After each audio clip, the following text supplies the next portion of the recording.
Ini adalah konsep ekonomi sebenarnya ya, namanya itu asymmetric bet. Di mana bet-nya itu nggak setimpal. Ini reward-nya itu lebih bagus daripada resikonya.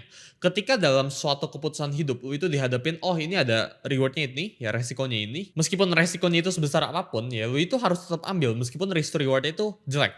Maksudnya kayak gimana, Soul? Ya, jadi kalau kita ngomongin tentang symmetric bet, ya ada symmetric sama ada asymmetric gitu ya. Nah, simetrik ini apa? Misal ya, lu bet 100 ya, 100.000, ada mesin, lu bisa dapat untung 100.000 juga. Nah, ini simetrik ya, ini 1:1. Ya, ini kita sebutnya risk to reward.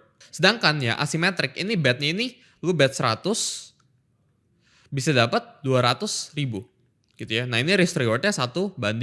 Nah, setiap kalian hidup ya, kalian itu harus belajar buat ngambil sesuatu yang asimetrik.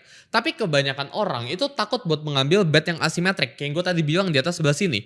Kalau gue sekarang transfer lu uang 50 juta, ya terus saya gue kasih lu kesempatan buat beli golden ticket. Apakah lu bakal beli golden ticketnya? Sama kayak ini ya, kenapa 64% orang itu memilih untuk menyimpan uangnya padahal sebenarnya itu lebih bagus 36% ya buat ambil bet ini. Nah, jadi ini ada rumusnya ya. Jadi expected value sama dengan probability of winning, terus saya berapa yang lu dapat disubtract sama probability of losing dikali berapa yang lu dapat.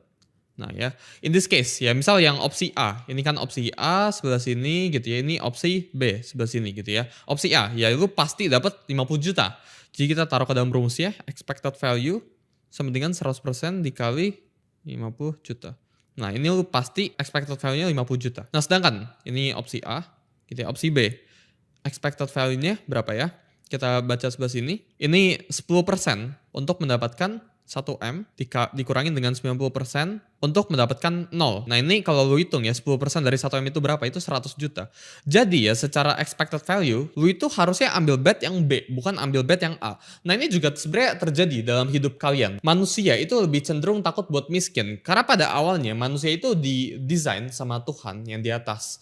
Itu bukan buat mencari wealth atau bukan buat jadi kaya. Tapi manusia itu didesain buat survive, ya buat bertahan hidup. Dan ketika manusia ini mengalami kerugian, ya mereka ini mengalami kerugian itu lebih sakit. Namanya itu prospect theory. Jadi manusia itu kalau mengalami kerugian itu 2,5 kali lipat lebih sakit daripada manusia pada biasanya. Daripada mengalami keuntungan. Hidup ini itu merupakan hidup yang kapitalis ya. Dimana nggak semua orang itu bisa mendapatkan yang rata.